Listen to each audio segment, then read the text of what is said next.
Cleveland, Ohio, a city with a heart of gold and a history of hard work. In 1986, it aimed for the sky. The goal? To break a world record and raise money for charity. The United Way of Greater Cleveland came up with a grand plan. Balloonfest.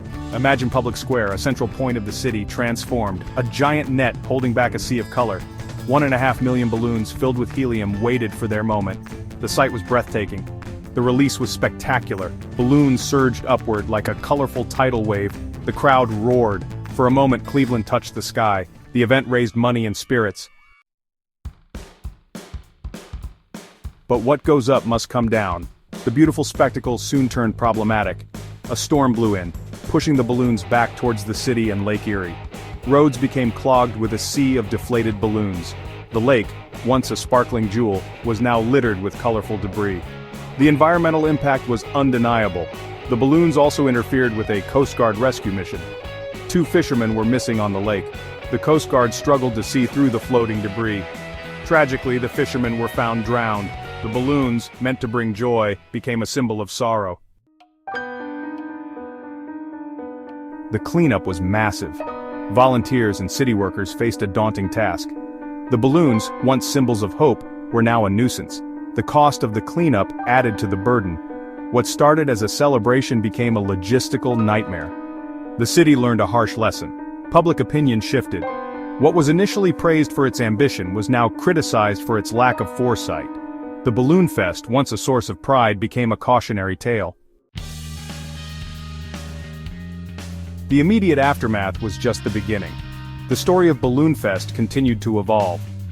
Over time, the narrative shifted. A 2011 article in the Cleveland Plain Dealer brought the event back into the public eye.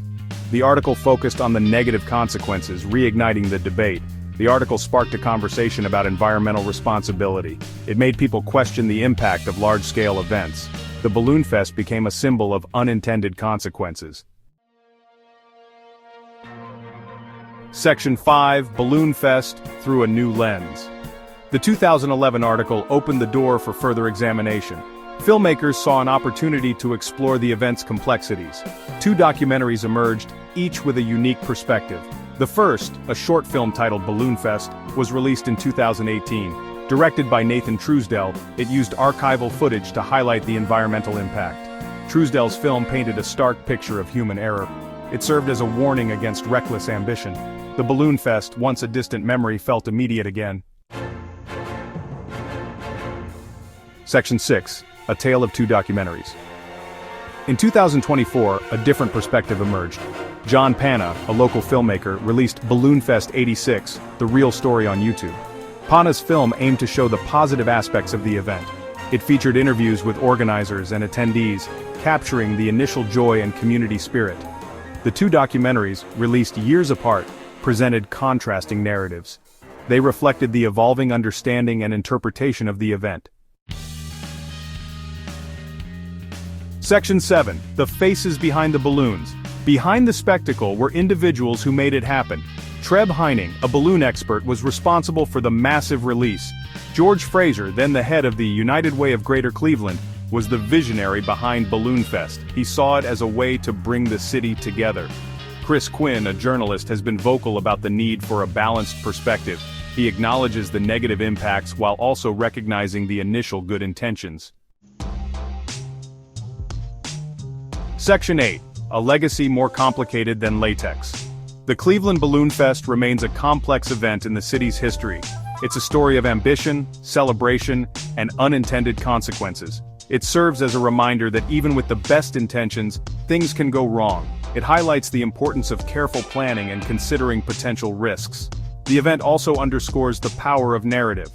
How a single event can be interpreted and reinterpreted over time, shaping public memory. Section 9, A Lesson Learned, Though Years Too Late. In many ways, the Balloonfest was a product of its time. Environmental awareness was not as widespread as it is today. The long-term impacts of such events were not fully understood. Today, the Balloonfest serves as a cautionary tale. It reminds us to consider the environment in all our endeavors. It highlights the need for sustainable practices. While the event had its downsides, it also brought a sense of community to Cleveland. It showed the world that the city was capable of dreaming big.